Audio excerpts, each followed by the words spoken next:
பிரதமர் பதவி நிரந்தரமில்லை என பிரதமர் மோடியை மக்கள் நீதி மய்ய கட்சியின் தலைவர் கமல்ஹாசன் மறைமுகமாக சீண்டியிருப்பது பாஜகவினரை கொந்தளிக்க வைத்துள்ளது. வெள்ளிக்கிழமை சினிமா ஓடலன்னா வேணாங்க நீங்கம்பாங்க. ஆனா மக்கள் அப்படி இல்லை, ஞாபகம் வச்சுப்பாங்க. தோத்த அரசியல்வாதியை கூட ஞாபகம் வச்சுப்பாங்க. இன்னும் தோத்த அரசியல்வாதின்னு யாரும் சொல்றீங்க? என்னதான் சொல்றேன். அது தோத்தங்கிறது ஒரு பர்மனன்ட் பொசிஷன் இல்லை. பிரைம் மினிஸ்டர்ங்கிறதும் பர்மனன்ட் பொசிஷன் இல்லை. அப்படி இருக்கக்கூடாது என்பதுதான் நாங்கள் விரும்பும் ஜனநாயகம்.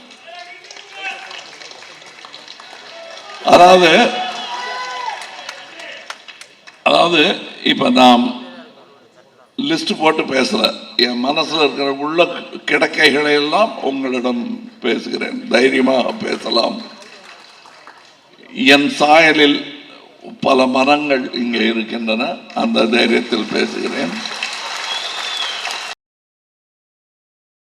செய்திகளை உள்ளது உள்ளபடி தெரிந்து கொள்ள ரெஃப்ளெக்ட் நியூஸை சப்ஸ்கிரைப் பண்ணுங்க.